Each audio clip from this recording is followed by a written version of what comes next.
Welcome to the Solid Verbal. The Solid Verbal. Come after me!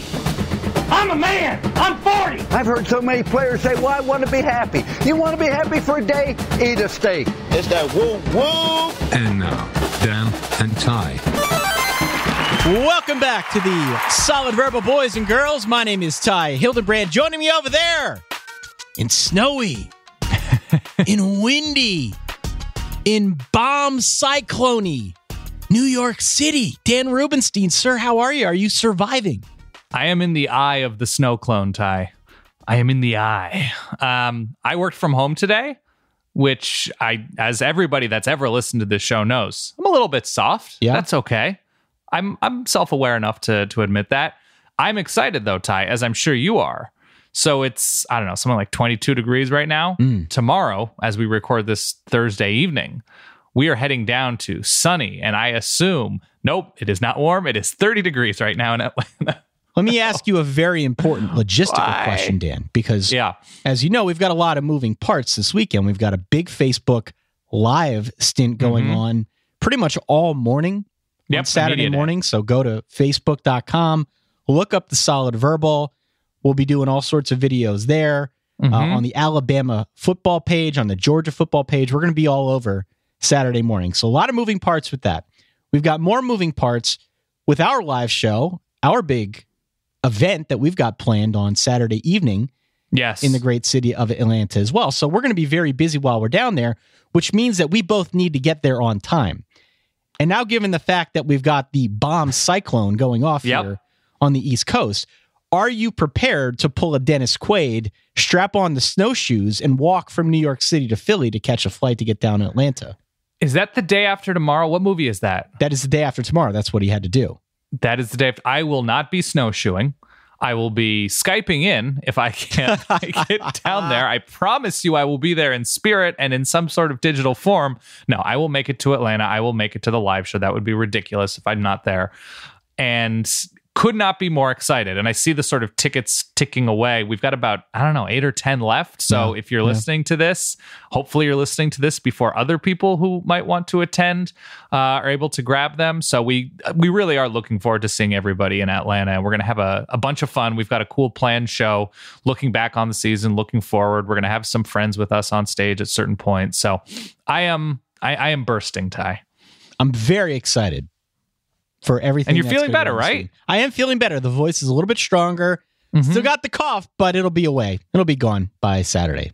May I ask you a question? Please. What are we doing on this here show today, Ty?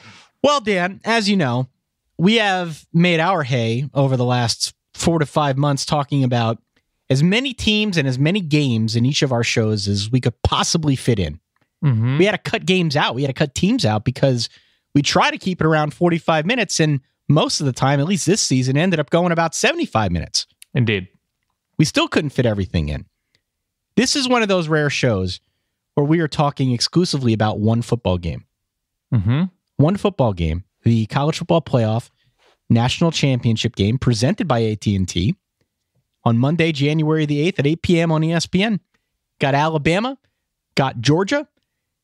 They will play. It's an all-SEC affair for the national championship. So we're going to devote our time here this evening to talking about one game. We threw ourselves into it. I'm excited that we didn't have a whole battery of other games we needed to dissect first. We can really just put all of our efforts here. I'm ready for this, Ty. And I think, is ESPN doing the megacast? I think they are. They did it during the semifinals. So it's an all-encompassing experience. I have an idea. I don't know if you want to hear it now about one more channel that should be added. Well, let's save that for our content here. Let's save it for the content. I have a lot of thoughts about Alabama, Georgia, and I have gotten more excited than I was earlier on in the week. Let's also say this. We understand that as college football goes, certainly they moved up National Signing Day this year or created a second National Signing Day this season, I should say. And there's been news going on all around the college football ether that we're not going to have ample opportunity to address on this show. We understand, though, that the national championship game is not going on in a vacuum. There are other things happening. Rich Rod is out at Arizona unexpectedly. Indeed. We've got Dave Aranda getting pretty much the sun, earth, wind, fire, everything you could possibly want in a new contract to remain at LSU as defensive coordinator. He's the new governor of Louisiana, as per my understanding of his privileges. Yeah. On the flip side, you've got Notre Dame refusing to go up and meet Mike Elko, therefore meaning he is leaving to take the same job over at Texas A&M with Jimbo Fisher. Yes. And then on top of all of it, we've got players declaring for the NFL draft in droves. Josh Rosen and Sam Darnold declared. There have been a few of them throughout college football. Derwin James has declared early. Malik Jefferson. I believe they have until like January 19th. There's some big names, Ty. Should be a pretty loaded draft. Up top, Vita Vea from Washington, who I believe was the Pac-12 Defensive Player of the Year. Eddie Pinheiro, the only good thing about Florida's offense this year, for the kicker, obviously. Cameron Petway at Auburn. And Kerryon Johnson also I think Kerryon Johnson, both of those, the running backs for Auburn. So Sam Hubbard, Ohio State, had a huge game against USC in the Cotton Bowl. So we'll go through draft eligibility, and Saquon Barkley is obviously the other just enormous name, signing with I think Jay-Z's Rock Nation. There was a picture of the two of them. So very cool. Hope all of these guys have long, healthy careers. We promise at some point we will go into more detail with a lot of this stuff. But today, as we said, it's all about the national championship. And if you're looking forward to getting ready for that game with us here, if you want to dress up for the occasion, now might be the time to look into Indochino. Real quick. Oh, wow. Formal attendees. If you want to be formal, it's a Southern affair, right? That's true. That is true. Indochino, they make made-to-measure suits that fit way better than anything you'll find generic off the rack. We've had countless people who listen to the show comment on their Indochino experience. Everybody looks better in a custom fit suit. Yeah, they do. This is all true. They're the largest custom apparel company. They make suits and shirts to your exact measurements for a great fit. You got a wide selection of high quality fabrics, the option to personalize all the details, lapel, jacket lining, monogram, much more. All you need to do is pick a fabric, choose your customizations, submit your measurements, place your order, you wait for it to arrive in 3 weeks or less, Dan. That's it. That seems pretty straightforward. You can shop online at Indochino.com. That's INDOCHINO.com, or visit any of their showrooms across all of North America. This week, solid verbal listeners. Uh-oh. Yeah. Hush revered tones here. Can get any premium Indochino suit for just $359 at Indochino.com when you enter the code SOLID at checkout. Solid. It's over 50% off the regular price for a premium made-to-measure suit. Shipping is free. Again, Indochino.com, promo code SOLID. Any premium suit, just $359 with free shipping. An incredible deal, a perfectly tailored suit. Go to Indochino.com. Yeah, do you wear, when you have like a black tie optional wedding, are you wearing a black suit? Are you wearing a darker suit? Or do you own or rent tuxes? I usually in that would situation? Rent. I would rent. Even if it's black tie optional? Probably, yeah. Rent a tux? Yeah. Camera guy Dave's wedding, real quick before we get into Alabama, Georgia, it was black tie optional. I wore a dark suit with a black tie. I felt totally fine. But afterwards, I thought to myself, maybe it'd be nice to have a tux. Yeah. Maybe it'd be nice. And of course, I went to Indochino, and they have some sharp tuxes, Ty. So I think I'm pulling that trigger. I think I'm ready. All right. That's how you know you're a man. Dan, let's get into it. All right. Dan, Ty, help. I need picks of the week. Daniel, there is one more pick left to be made. One on the table. It's just out there. It's glittering, gleaming, screaming to be picked. As I said earlier, the College Football Playoff National Championship game presented by AT&T. They play it in Atlanta at Mercedes-Benz Stadium, a stadium which honestly looks like it landed here from Mars. Have you seen this thing? I have seen the stadium, and the most appealing thing to me about it, because it looks like a very, very nice place to watch a football game, the food there is not only reasonably priced, like you get a sandwich for $5 or something like that, but it's all local, known Atlanta institutions that are the vendors, which I think is pretty rad. So if you're going to the game, I I'm happy for you. You should be eating well. Good for you. If the outer shell of this stadium that I'm looking at here on my computer, if the outer shell of it, instead of being the silver like it is, if it were a translucent shade of pink or red, it would bear striking resemblance to the thing that covered up the museum in Ghostbusters 2. Oh, I thought you were going somewhere else with that, because we've sort of alluded to it looking like a robot's beehole. Oh, no, not going there. Because right when you started saying if it were pink, I was like, Ty, my God. No. You're broadcasting blue tonight. No. I love new Ty. 2018 Ty. Coming at you. Okay. Monday, January 8th. Yeah. 8 p.m. on ESPN. Bunch of other streams, which maybe we can look up before we bid fondue here. It is Alabama at 12-1 overall, 7-1 in the SEC. They are a 3.5-point favorite over the SEC champion, Georgia Bulldogs. They come into this game at 13-1 and also 7-1 in the SEC. Before we get into the actual conversation, here are some baseline numbers from Bill Connolly's S&P Plus. I'm ready. Keep this in mind, folks. The S&P Plus is an efficiency metric. It's based on tool. It's a tool. It's based on per play data. It doesn't tell you everything like most of these things. It's a guide. All right. Here are the relevant factoids. Alabama, overall S&P, they are second. Ohio State was first. Offensive S&P Plus ranking, 22nd. Defensive, first. Georgia, overall third. Offensive, 11th. Defensive, 11th. The one striking difference between the two is that Georgia's got a much better special teams unit.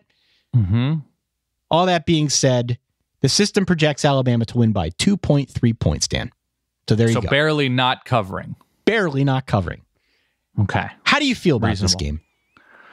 So I am relatively confident that Georgia has a pretty good chance. Is that qualifying enough? Sure.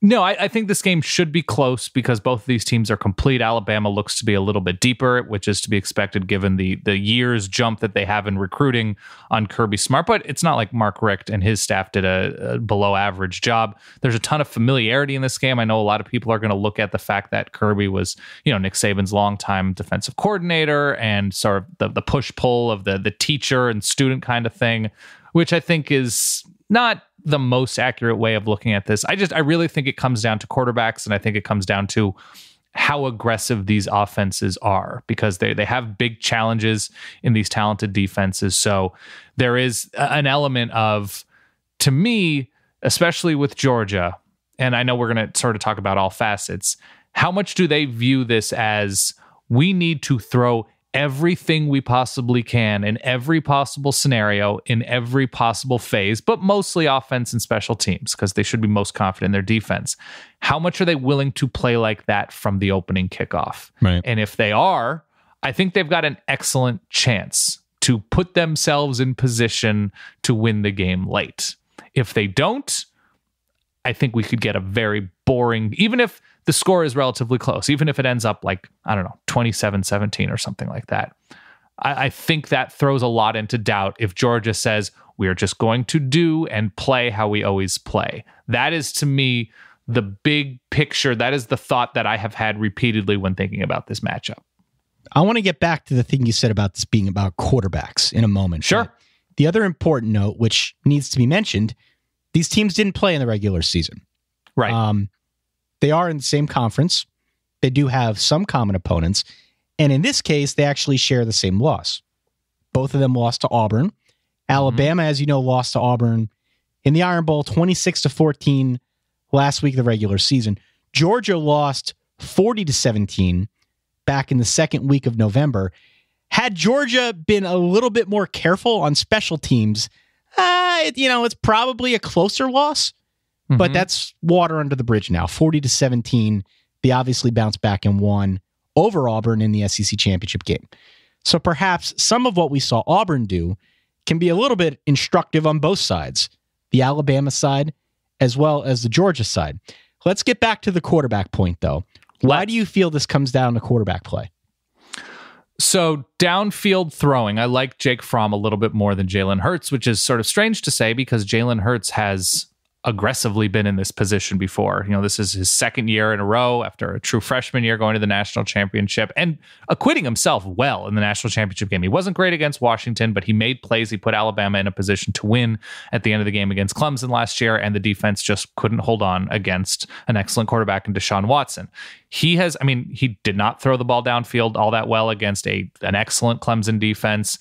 He struggled against Auburn. You saw the sort of drives coming to a halt in the red zone or green zone or whatever the case when you were in opponent territory that I just have questions because throughout the year, even close wins against, say, Texas A&M or Mississippi State, in close wins, it has been difficult at times for Jalen Hurts when put into an obvious passing situation, 3rd and 8, 3rd and 11, 3rd and 6, whatever the case, where a defense does a good enough job spying him, keeping an extra man in the box so he can't just scramble for that 7.5 yards to keep a drive going, that when he has to take a snap, assess, go through a progression or two, step into the throw and hit a 9-yard out, hit an 11-yard pass up the seam, whatever the case is, that he has been a little bit hesitant and he's just been a little bit off with his throws. So it concerns me if we're looking at this game in a vacuum, although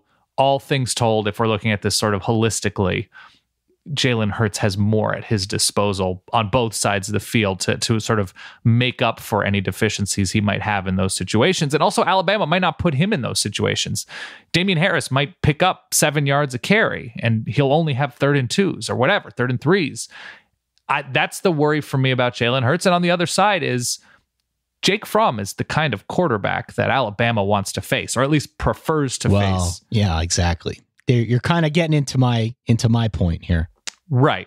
And I will let you take it from here, but sort of broad strokes, Jake Fromm is not going to extend plays in the way that, and it sort of annoys me that people, when talking about, Alabama's got a weakness, they struggle against excellent offenses with excellent mobile quarterbacks. Like, so does everybody. So does literally every team in college football. So that would be the concern. But yes, when you look at the teams that have succeeded against Alabama, it's quarterbacks, and this is sort of an echo of everything we've said for a long time.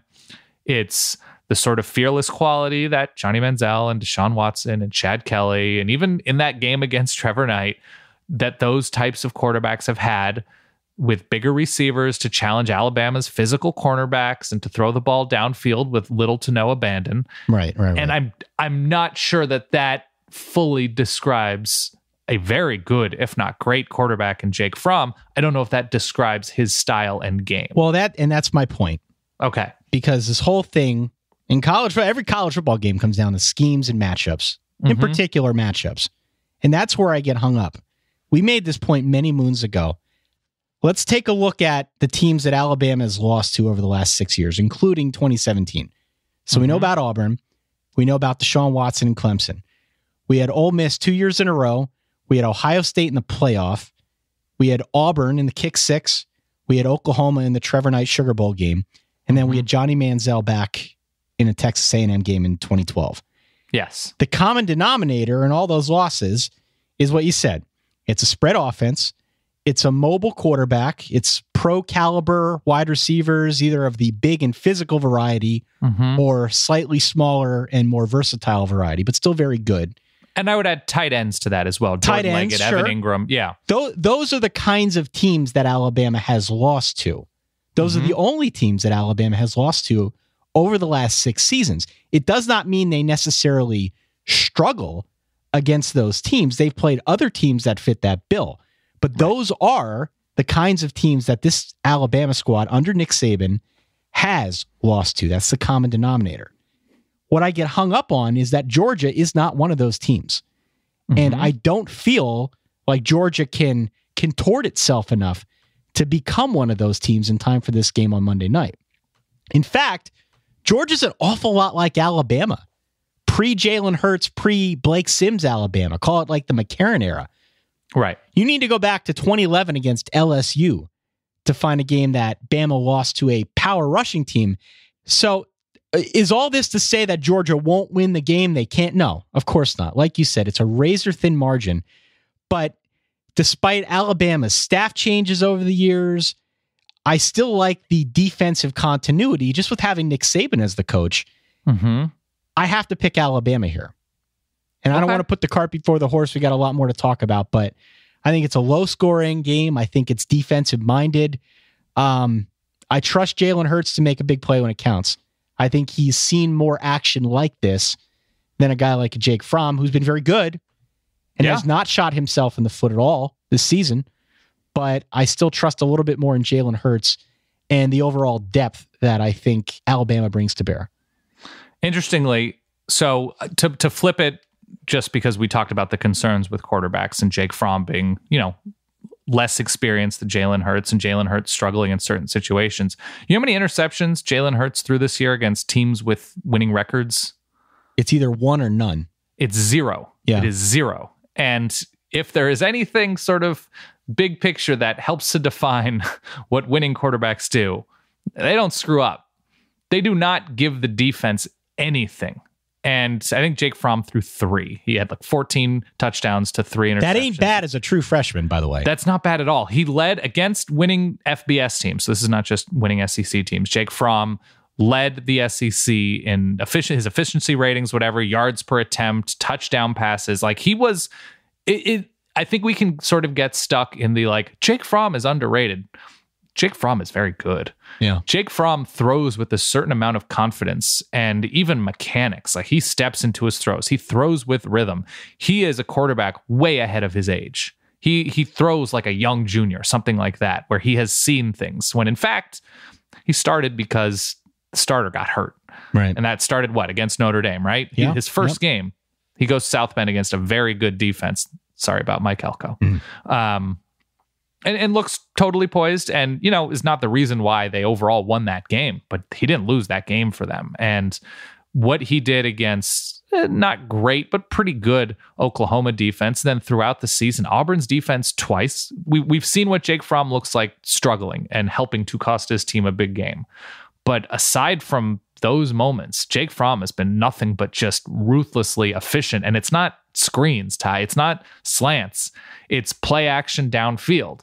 The question now remains, if the run is taken away and Jake Fromm does have to throw the ball 35 times. I don't know how many times he threw it against. It might have been that many against Oklahoma. It appears 29 times. He didn't crack 30 all year long. So if he has to throw 30 plus times, right, what does that look like for Georgia?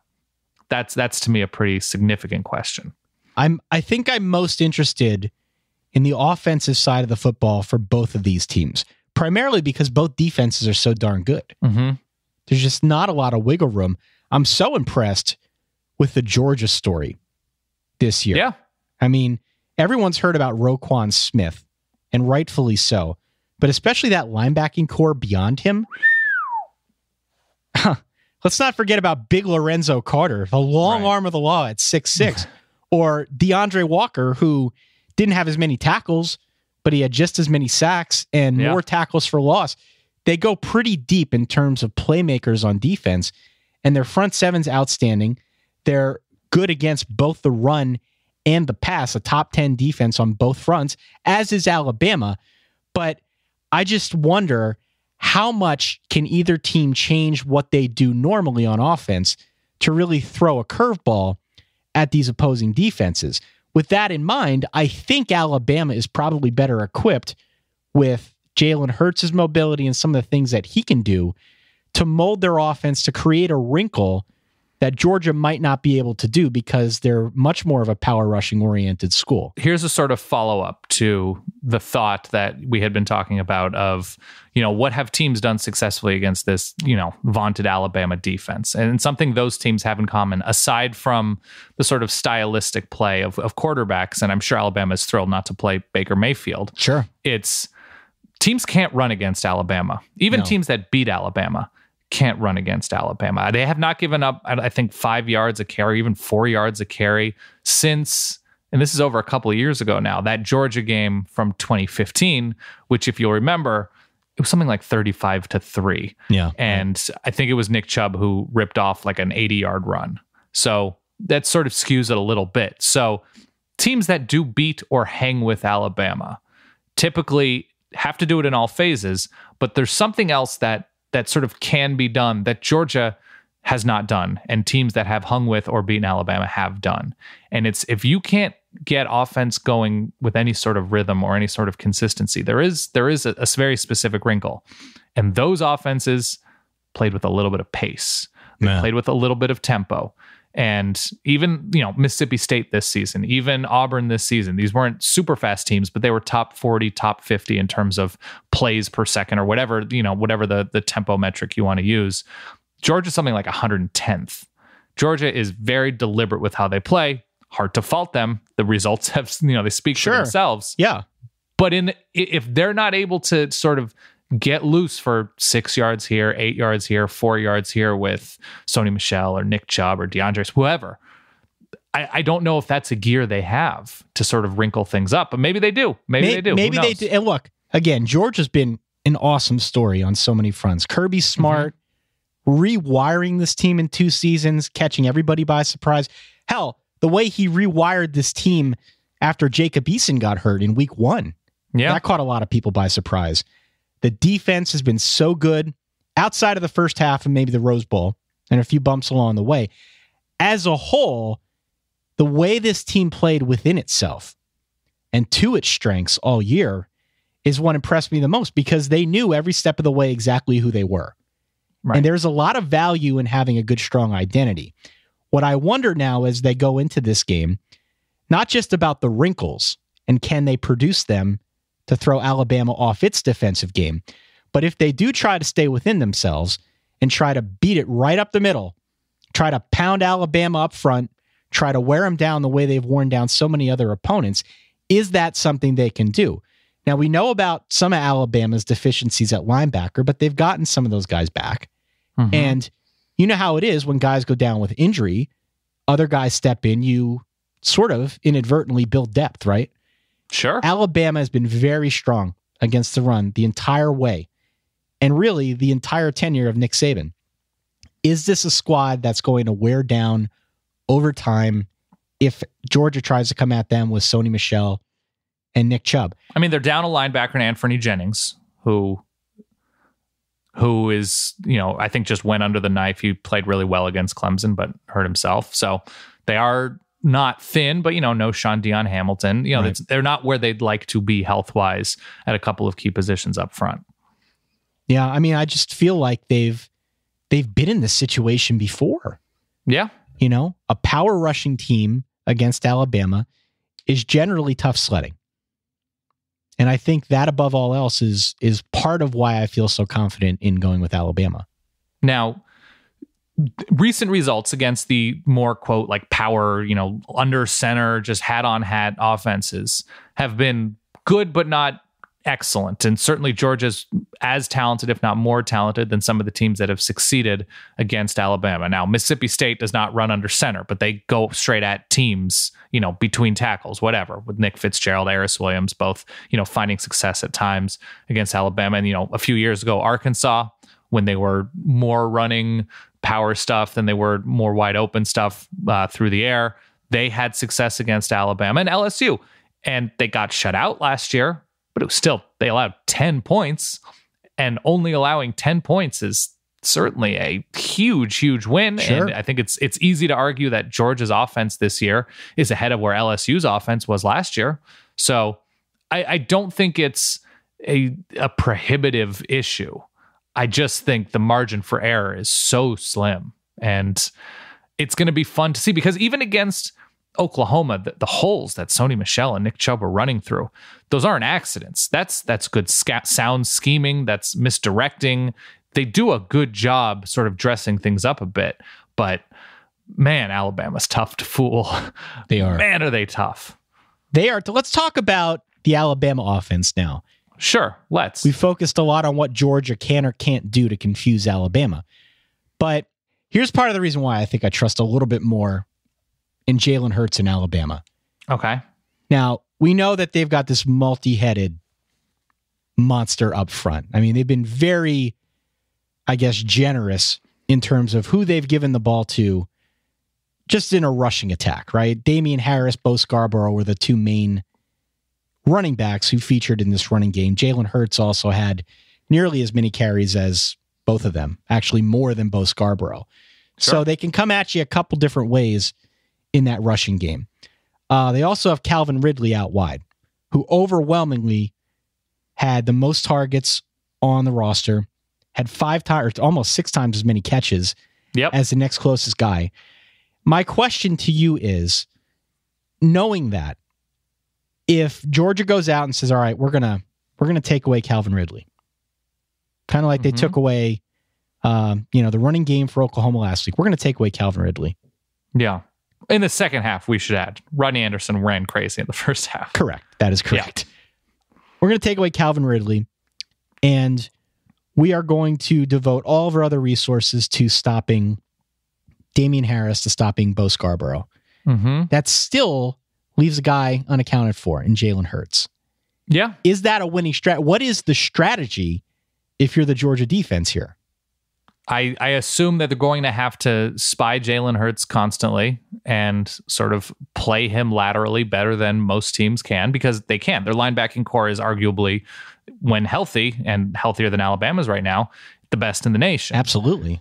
So the thought is they are going to force him to play a more traditional take the ball, scan the field, and make a throw. And so it's winning first and second down and forcing those 3rd and 6s, 3rd and 7s, where Jalen Hurts has to think. He has to take a beat. Yeah. And beyond, that's obviously easier said than done. He's got a very good offensive line in front of him. They can do stuff in the screen game to confuse and to sort of keep Georgia's defense off balance. But it's a basic question, and the execution is a little bit more complex. But yeah, it is force Alabama into as many passing downs as possible. Well, we'll see. I think with all that being said, then, the things that we are watching collectively, with Alabama's offense, we're watching to see how they do on 1st and 2nd downs. Yes. Are they able to get the ball out to Calvin Ridley? What kind of success does Jalen Hurts have, either as a passer or a runner, or both? Where is he focusing more of his efforts? And then on the Georgia side, what kind of wrinkles, if any, can they introduce? What kind of curveball can they throw at a very good Alabama defense? Can they wear that Alabama defense down over the course of 60 minutes? Another question I think worth asking as it relates to Jalen Hurts is, if he comes out and they go 3 and out 3 of the first 4 drives into the second quarter, do we see Tua? Because there were reports that he would, even before the game, in a game that I'm positive Alabama took very seriously against Oklahoma, that it would come down to the wire because of Baker Mayfield. There were reports saying Tua is expected to see the field. I don't know if he actually did. I don't believe he did against Clemson. But let me take that again. Sorry, I was talking about it as if they were Georgia.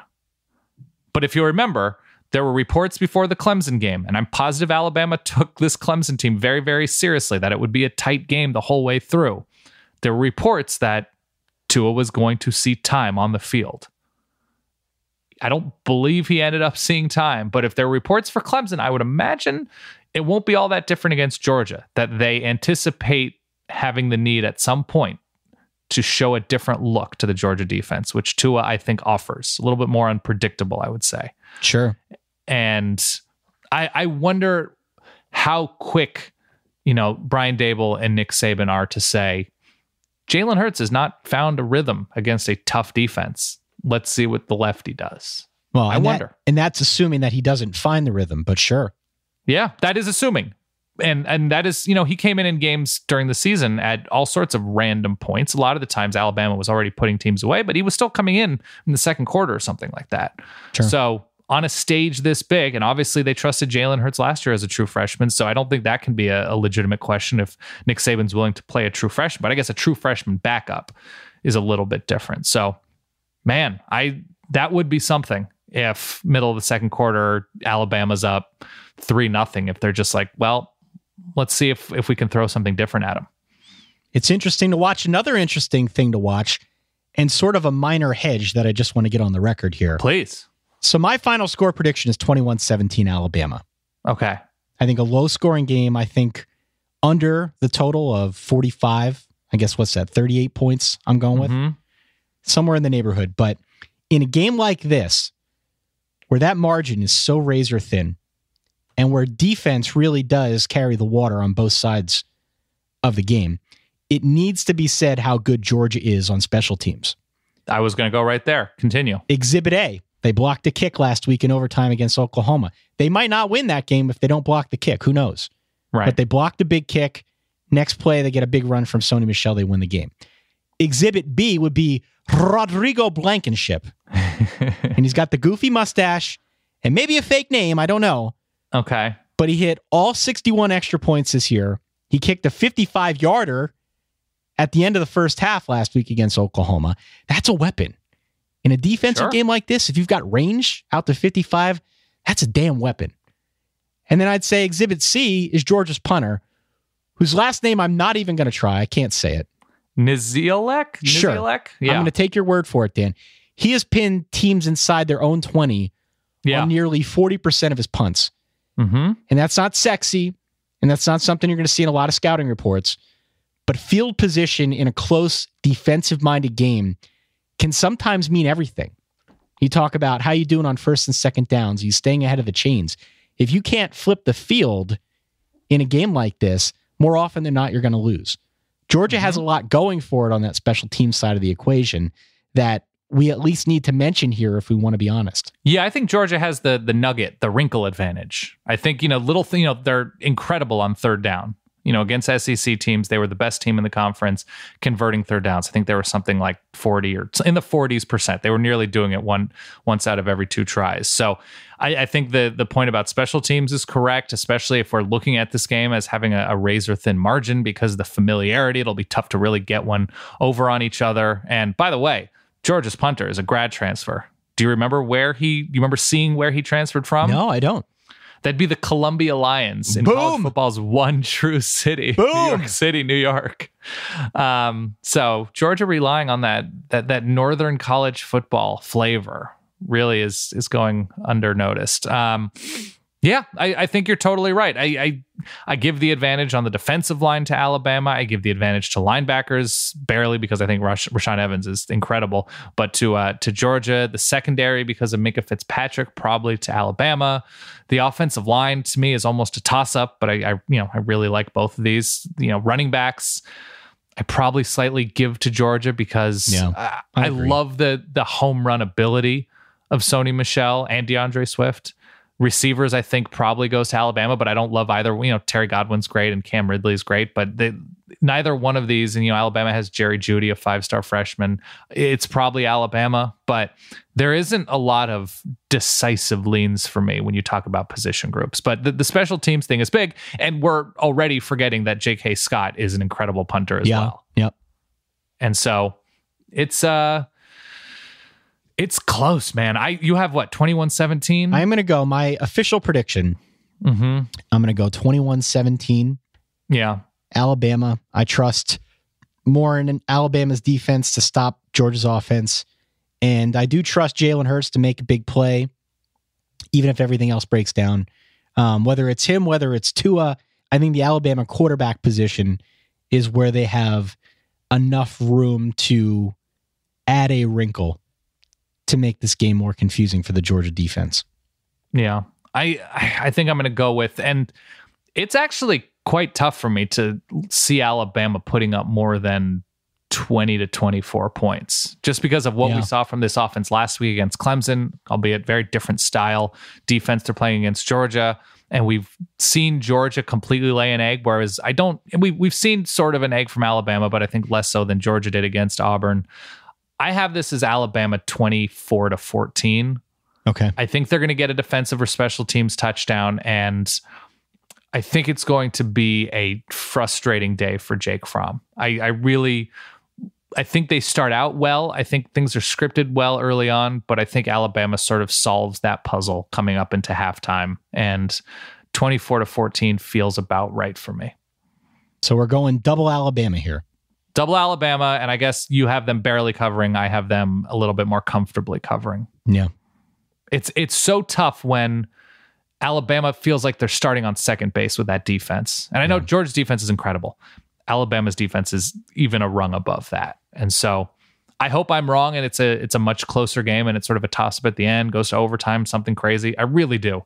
But when you start ahead like that because of what you're able to do, just in terms of not having to play so many guys up at the box and to be able to disguise so many things, I think it's going to be difficult for Georgia to score more than a couple touchdowns. Would a shootout be the most unlikely result of this game? Yeah. If a 38-35 game would be dumbfounding. But again, I'm only going to speak for myself, I'm a dumb person. So, take it for what it's worth. A lot of the games that you think are going to be defensive slugfests, or on the flip side, shootouts, end up being quite the opposite. Yeah. So maybe this game will surprise us. Nonetheless, two really good teams, two good stories. Alabama's been here before. They've been in the playoff all 4 years. Mm-hmm. This is sort of Georgia's climb back into... And they're ahead of schedule. Way ahead of schedule. This is their climb back up into the national relevance that they were so desperately seeking when they got rid of a very good coach in Mark Richt and decided to go Kirby Smart. Yeah, it is. And I say ahead of schedule, but this was probably going to be the year because of how much they returned from last year. You look at the number of upperclassmen on defense. It's a bunch of juniors and seniors along that front. And even secondary is, there's a ton of experience there. Georgia has, I think, a little bit of an advantage with health, which probably can't be overstated for most teams. But for Alabama, it feels like they're able to weather so much. Yeah, what Kirby Smart has done, and I always think the sort of X's and O's and scheme stuff, he inherited these players, essentially. I think and you alluded to this earlier, the idea of him getting everybody on the same page, both in the offseason, both starting with last season, and then once Jacob Eason goes down and they go to a backup quarterback going on the road to a good Notre Dame team. And it's just the sort of day in, day out stuff that a lot of former Nick Saban assistants have struggled with. Whereas Kirby Smart, for whatever reason, if it's just his own makeup and constitution, if it's the fact that he spent so much time in Tuscaloosa and really waited for the right opportunity, the sort of day-to-day focus of this team has been incredibly impressive. And that's how they end up in a place like this. To be able to win both a 13-10 style game and then to go to the Rose Bowl 3,000 miles away against a high-flying Oklahoma team and be able to win playing that, not style, but in that fashion, is I think it speaks to the sort of, and total cliche, the like play-to-play aspect of this Georgia team. All right. Well, on that note, yes, one more time, I've got 21-17 Alabama on Monday evening. I think they'll be crowned your college football national champion. Dan Rubenstein, my beloved co-host, 24-14 Alabama. We agree here. We agree. Anything else about the game that intrigues you? I mean, I mentioned the megacast. Sure. That I think they're doing. This is what I really want. This is my dream. I just want, and I don't know how many channels ESPN has at this point. They should probably just do this with the SEC network instead of showing like radio hosts. I just want a scroll of Alabama and Georgia message boards, like a live updating feed of people just losing their minds. Oh, that to me reflects college football more than most things pretty accurately do. There are a bunch of accessory feeds, complimentary feeds that will be available through ESPN. Watch them all, flip around, sample every one of them. I believe our friend Adam Amin's going to be doing one. I believe so, yeah. Let us know which is your favorite. And do call in the reverb line. We got one more reverbs to do. Our boy Taylor is on board. 408-VERBAL-1 is the phone number. Call in during the game, before the game, after the game. Let us know what's on your mind. Let us know what your thoughts are. And we'll do our best to work it into the final reverb segment of the year, just to sort of close it all out, tie it in a nice little bow. Dan and I are going to record on Tuesday to cap the game, cap the season, and plod forward into the great offseason. And so let's review what is also happening weekend, as we release this show beforehand, and shows. I think we'll have a bonus show. Is that correct? That is previewing correct. This game. We will have a bonus show with our pal Chris B. Brown of smartfootball.com, formerly Grantland. He's done stuff for SB Nation and has written a couple books. So look for that bonus show, sort of deep diving scheme stuff and what these defenses are trying to do offensively. How do you prepare for, 1 week going against Oklahoma, the next week going against Alabama. And then we've got Facebook Live at Media Day. We're going to do a video Q&A from, it's not Radio Row, right? It's called Audio Avenue. Audio Avenue. Yes. And so hopefully we'll be able to rope in some friends there. We've got the live show Saturday night, 6 p.m. to 8 p.m. at Switch Yards. Go to solidverbal.com for tickets. There's only literally, it's a grip of tickets left. So people have really grabbed these quickly. I like that. And then Tuesday, we will release a recap show. Yep. Did I hit everything? Did I miss anything? Yeah, the only other thing that I would add is on the Facebook front, just going out to facebook.com. First off, like the Solid Verbal Facebook page. Mm-hmm. And then just stay tuned all throughout the morning on Saturday. You'll be notified. I think that's the way it works. Facebook will notify you when we go live. But Facebook's been very kind, Dan. They've got a whole set built up. They're going to bring players to you and I. Mm-hmm. We're going to play games with them. We're going to ask them questions about the game itself. We're going to ask them questions about themselves as people, as individuals, human beings, try to get to know some of the players and coaches and staff members a little bit better. And we might bring some of our own friends on set to talk about other aspects of the game as well. So there's going to be a lot going on all throughout the day on Saturday. We would very much encourage anyone who listens to the show, who likes the show, to go on out, like our Facebook page, and just come along for the ride with us. We're very much looking forward to it. I'm hoping my voice is a little bit stronger by then. It held up pretty well through the course of this show. Yeah, you did a great job. So I think I'll be all right in 2 days' time from now. But really looking forward to getting out there and not only talking college football with our friends and players and coaches and all that, but also with you. It's always a good time. I'm looking forward to it. And if you're familiar with Atlanta, hit us with some food recommendations. Absolutely. We're going to be hungry. We're going to be working a lot. We need calories. Oh, and final point. Yeah. Where are we going after the live show? Oh, we are going to, I'm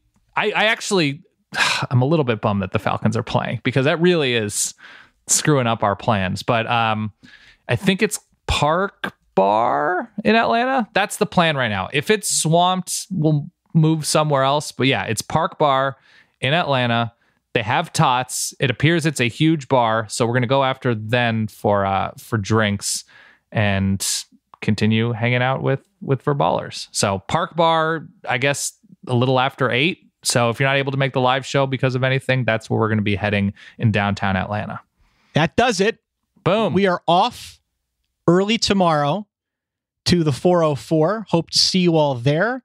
If we don't see you there, hope to see you all online. Please do keep in touch via Facebook, Twitter, Instagram, email at solidverbal@gmail.com, and give us a text. Give us a voice message at 408-VERBAL1. That's 408-837-2251. That's the Reverb line. For that guy over there, my good friend, my colleague, my co-host of many years, Dan Rubenstein. For myself over here temporarily in Eastern Pennsylvania, we will catch you all in a few short days. In the meantime, enjoy the game and stay solid. Peace.